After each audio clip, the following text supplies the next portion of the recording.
Oi, lindezas! Eu sou a Má, eu já moro aqui na Irlanda tem quase 10 anos e hoje eu convidei uma amiga muito querida que mora lá em Galway, uma cidade no interior da Irlanda, e ela foi pra lá primeiro pra estudar inglês e depois acabou decidindo fazer um mestrado por lá. E hoje ela vai contar como foi a experiência dela e também como que é morar lá em Galway. Então, com vocês, por favor, deem as boas-vindas pra Cássia. Cá, muito bem-vinda, muito obrigada por aceitar meu convite para participar desse vídeo.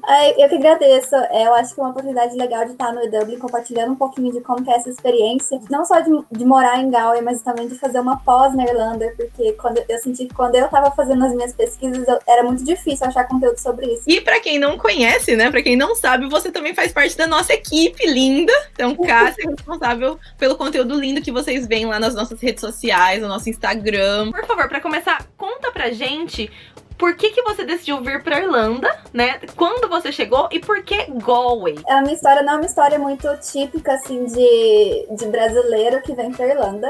Na verdade, eu já tinha vindo pra Irlanda uma vez, em 2013, mais ou menos, porque minha irmã mais velha mora aqui em Galway. Então eu vim passar férias e tal. Sempre tive o sonho de morar na Europa, mas, assim, naquela época foram só, assim, umas férias. E voltei pro Brasil e isso, nada, assim, eu fazia faculdade na época e tal, assim.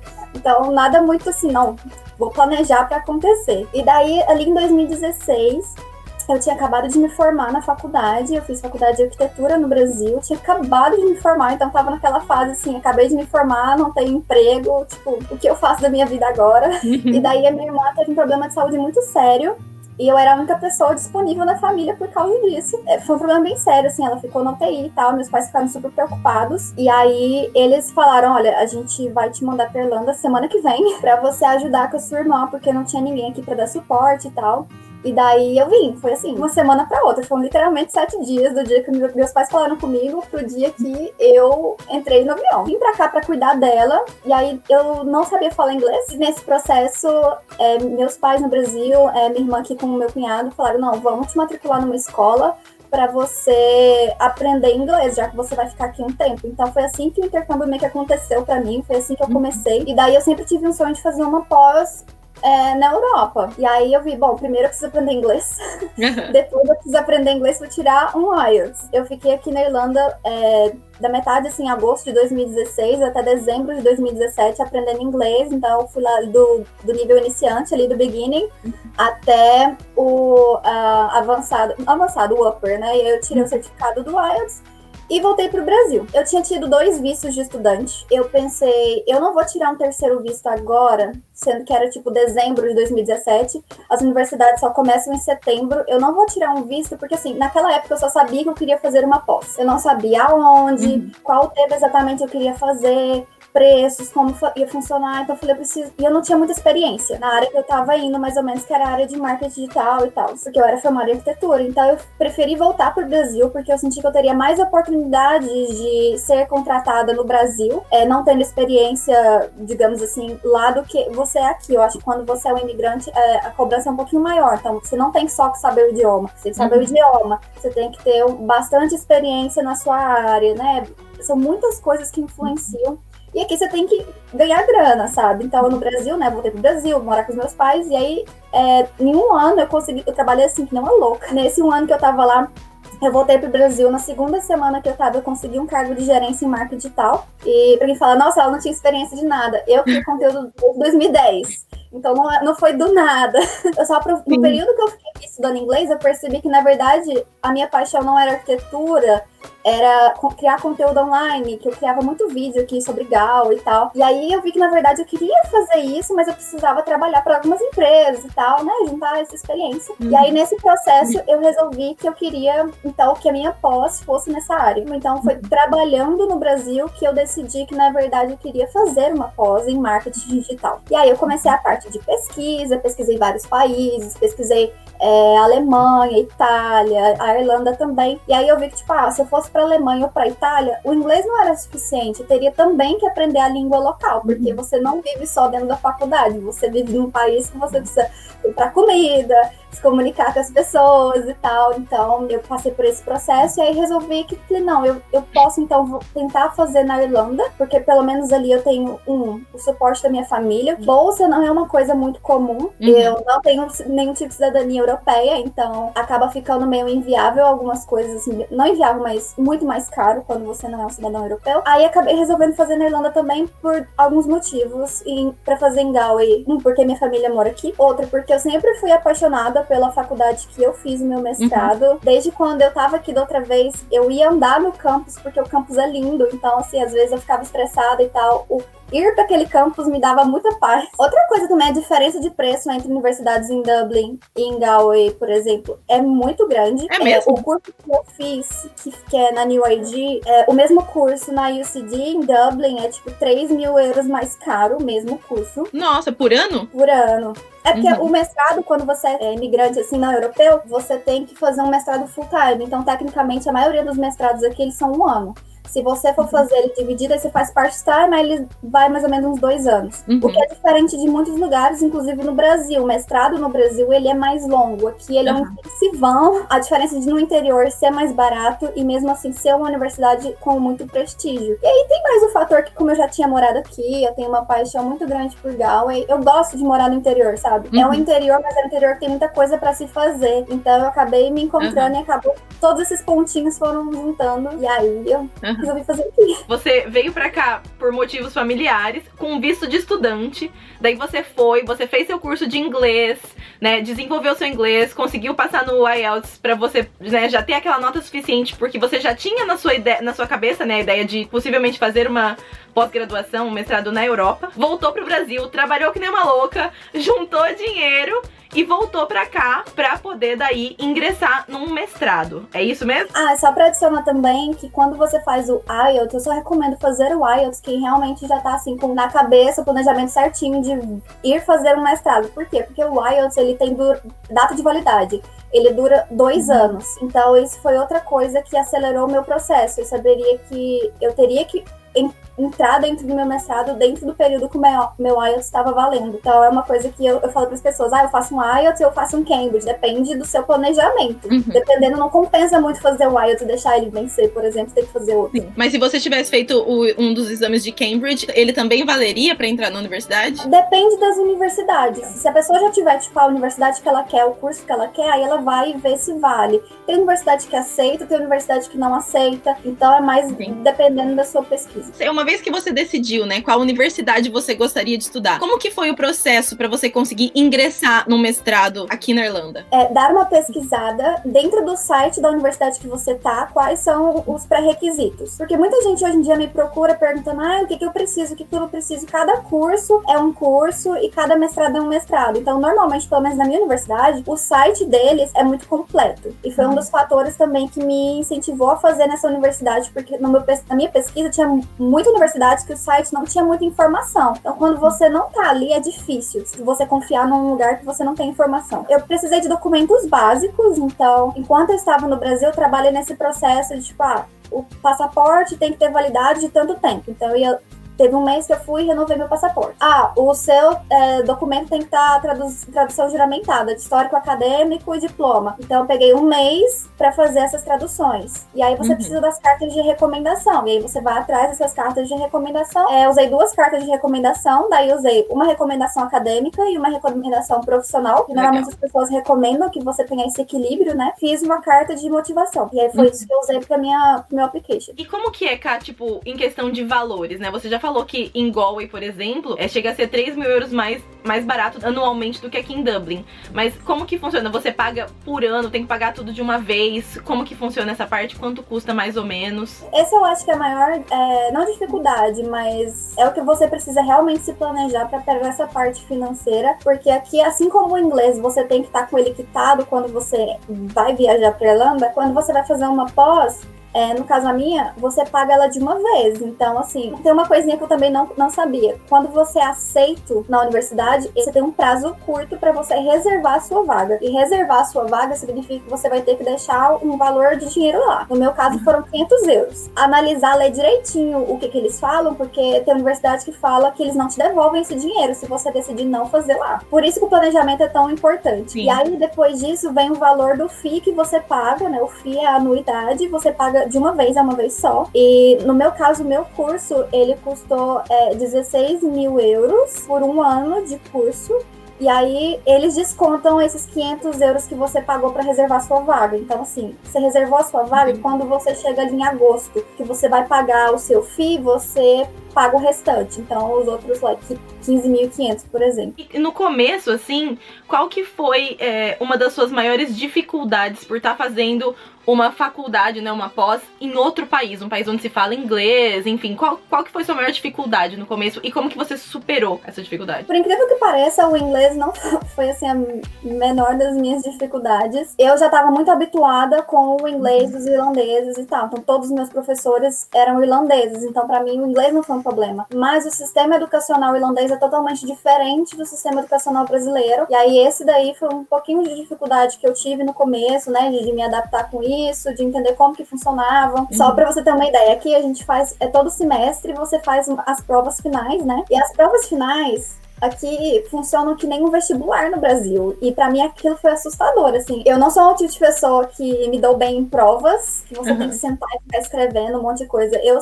me considero uma pessoa comunicativa, eu gosto de fazer apresentação, não de fazer prova. E daí, a parte das provas foi a mais difícil pra mim, porque literalmente eles te colocam, tipo, no estádio da faculdade, gente de um monte de curso, você senta assim, enfileiradinho, que nem vestibular, com seu nominho na cadeira, você entra só com, tipo, as suas canetinhas, eles te dão 2 horas, tem 5 perguntas, você escolhe 3 e responde. Só que aí, tipo, cada pergunta, você responde, tipo, pelo menos umas 1000 palavras, pelo menos, cada pergunta, em 2 horas. E tudo em inglês.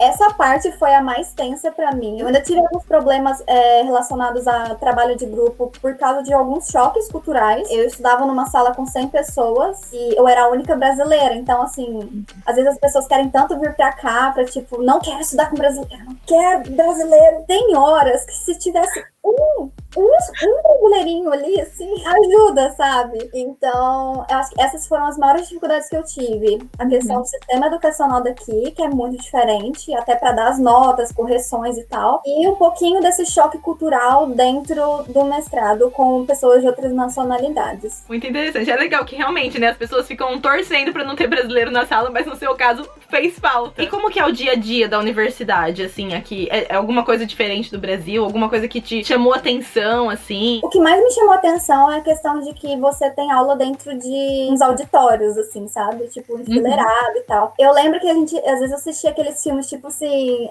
Legalmente Loira, sabe? Que ela vai pra faculdade ali e ela senta aquela galera meio enfileirada, assim, degrauzinho, né? E meio que funciona aqui do mesmo jeito. Você entra, é uma grande sala com degrauzinhos, um monte de gente. Eu, no Brasil, nunca tinha estudado com mais de 30 pessoas na minha vida. E na minha sala tinham 100 pessoas. Isso foi uma coisa que, assim, me assustou um pouco. Outra coisa, eu senti contato com os professores, né? No Brasil você tem um contato muito direto com seus professores. Aqui você também tem, mas isso levou um tempinho pra eu me acostumar com isso, sabe? Porque eles funcionam muito assim, qualquer dúvida que você tem, você me manda um e-mail. E no começo eu achava isso muito frio, tipo, eu não posso falar com você aqui, eu tenho que te mandar um e-mail. Mas funciona bastante, até porque você pensa, tem 100 pessoas, se 100 pessoas forem tirar dúvidas de uma vez, não vai funcionar. E eles são muito prestativos, assim. Tem vezes que eu mandava e-mail para um professor, olha, eu tô tendo um problema aqui, ela me ligava no meu telefone na hora, tipo, recebi o seu e-mail, o que está acontecendo? Foi um estranhamento no começo, mas depois deu tudo certo. E durante a pandemia, então, as aulas eram online e seguiu da mesma forma, só com as aulas online. E como que era depois para fazer as provas, os testes? O mestrado dividido em 3 semestres. O primeiro funcionou normal, que terminou em dezembro, daí começou e terminava ali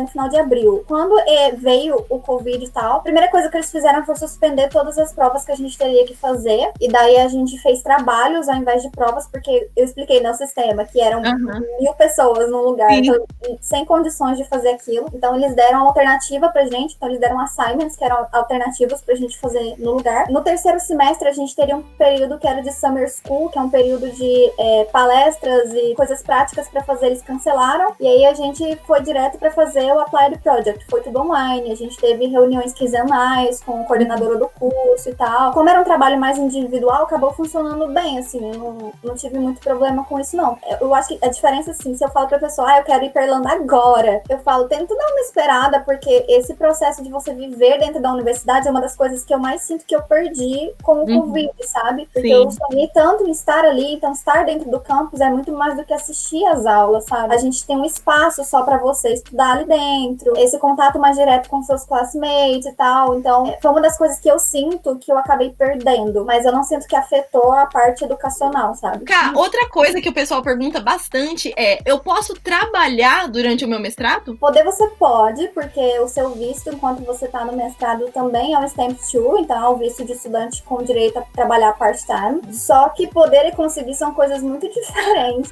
Eu comecei trabalhando, então tava trabalhando, fazendo meu trabalho com a EW, tava trabalhando minhas 20 horas semanais em uma loja aqui. No primeiro mês, assim, deu um mês e meio, eu tive que deixar o trabalho. Eu falo isso porque eu sei que eu sou uma pessoa privilegiada, tá? Eu sei como é a minha família, é um privilégio eu poder fazer isso, mas eu tive que fazer porque eu comecei a ficar doente, por causa que é muito pesado, assim, dependendo do mestrado, da área que você for atuar, é realmente muito pesado. No meu segundo semestre, tinha várias semanas que eu entregava 2, 3 trabalhos por semana, e tem muito trabalho em grupo, então trabalho em grupo não depende só de você organizar o seu tempo, então tem muito essa relação com outras pessoas. Então, a minha indicação para qualquer pessoa que queira fazer um mestrado aqui, primeiro pesquisar a questão de valores, europeu e não europeu tem uma diferença muito grande de valor para fazer um mestrado, e outra coisa é realmente planejar as suas finanças durante esse período. Aí eu penso, se você paga tão caro no mestrado e você não vai ter tempo para se dedicar a ele, porque você vai passar tanto tempo trabalhando, qual que é o sentido, sabe? Porque é um investimento muito alto. Então, você pode trabalhar as 20 horas semanais, tem gente que acaba tentando fazer só finais de semana, não vai ser de boa, assim,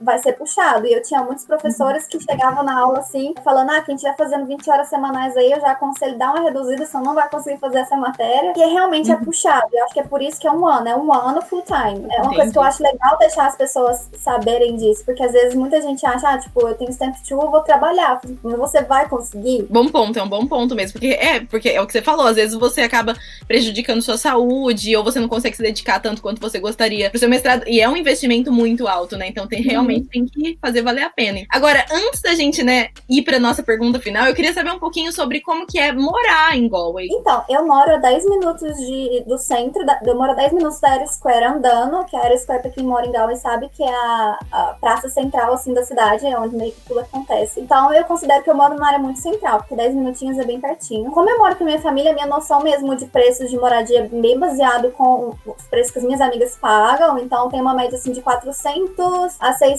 reais. Tem gente que acha menos, tem gente que acha mais. Então vai depender muito, assim, de quantas pessoas você tá dividindo a sua casa, quão longe é ou não, sabe, do centro. Então, eu moro em Bohemore, então é uma região bem central. Tem a região de Salt Hill, que também acaba ficando bem, bem próximo, assim, do centro. A vantagem de você morar numa região central é que eu não pago transporte, tipo, nunca. Eu não gasto com transporte público morando aqui. E essa é uma das maiores vantagens que eu sinto de morar no interior, de morar em Galway, que tudo é muito pertinho. Então, eu não gasto com transporte. Quem mora um pouquinho mais afastado vai gastar alguma coisinha ou outra, mas pode pedalar, sempre dá pra pedalar. E uma das coisas que eu mais gosto de morar em Galway é porque Galway é conhecida como a cidade das tribos. Justamente por isso, porque você encontra gente de tudo quanto é tipo que você imaginar, você encontra em Galway. E é uma cidade muito viva, muito artística. Inclusive, esse ano, a Galway é a capital da cultura europeia. Infelizmente, o Covid atrapalhou um pouquinho. Mas mesmo assim, agora em setembro, eles retomaram algumas atividades. Então, eu fui para várias exposições de artes que são gratuitas. A gente tem, 3 cinemas diferentes aqui, 4 cinemas diferentes aqui. E é o interior, sabe? Tem shopping, tem um monte de coisa, um monte de pub. Eu moro a 20 minutos da praia. Essas coisinhas, assim, sabe? Acabam fazendo com que eu me encante muito mais com a cidade. Combina muito com a minha personalidade. Às vezes, muita gente fala, Galway não tem nada pra fazer, eu prefiro ir pra Dublin. Eu sou um pouco contra esse pensamento, porque eu acredito que aqui tem muita coisa pra fazer. Só que a maioria das pessoas ficam olhando só pros pubs e pras festas, mas aqui tem muita coisa pra fazer. Eu mesmo, toda semana, conheço um café novo, uma livraria nova, um negócio novo que eu tô aqui há anos e não conhecia. Eu acho que é uma cidade muito encantadora, muito contemporânea, assim, sabe? Que lindo, já fiquei morrendo de vontade de ir de novo. Eu amo Galway, todas as vezes que eu fui, eu amei. Inclusive, sempre que eu vou, eu penso, nossa, podia ter vindo pra cá fazer intercâmbio, porque é uma cidade muito gostosa mesmo. Ká, muito obrigada por ter vindo aqui compartilhar um pouquinho da sua experiência pra gente. Super recomendo, puxo o maior saco de Galway. Eu sempre falo, gente, vocês querem fazer o que em Dublin? Vamos vir pra Galway. Porque realmente é uma cidade muito única. Eu acho que a possibilidade de você realmente estar em contato com cultura local mesmo. Tem muita gente que vem trabalhar aqui, mas mora bem mais no interior. Como ter as coisas tudo muito pertinho, você acaba tirando um pouco esse estresse de translado de um local para o outro, que eu considero muito importante. Eu gastava horas por dia no Brasil com translados. A conexão que eu tenho com a natureza aqui é fantástica, então é uma coisa que conta muito pra mim. Realmente dar essa chance pra cidade, às vezes a gente quer sempre, não, mas eu quero capital e tal. Tenta conhecer um pouco mais e tenta abrir um pouco a sua mente, e às vezes as pessoas falam, ah, Galway também já tá ficando cheio de brasileiro. Eu sinto isso quando as pessoas falam sobre Dublin ou sobre qualquer outra cidade. Eu acho que é muito uma influência de com quem você está junto. Então, eu que trabalho voluntário por 9 meses num brechó aqui, que não tinha um brasileiro na loja que eu trabalhei. Então, assim, pra estar em contato, sabe, com outras pessoas. Então é muito mais de você do que do lugar. Eu recomendo demais, assim, Galway é a cidadezinha que tá assim no meu coração. Se o pessoal quiser te acompanhar, né, no Instagram, que você posta conteúdo lindo também. Fazer meu merchan, então, gente, vocês podem me seguir lá no meu Instagram, @CassiaSimas. Eu tento compartilhar um pouquinho de como que é a minha vida aqui em Galway, de como que o que eu faço, né, porque eu trabalho, como eu falei, eu trabalho com marketing digital, então eu compartilho um pouquinho de tudo, assim. Quem gosta de moda, também compartilha isso lá. E a Ká também, responsável pelas postagens lindas que tem lá no Instagram do eDublin, então segue a gente lá também, @e_Dublin, pra você ver um pouquinho mais sobre a vida aqui na Irlanda, viagens, carreira no exterior, enfim. Segue a gente lá que você vai amar. Ká, brigadíssima, e a gente se vê no próximo vídeo. Um beijinho.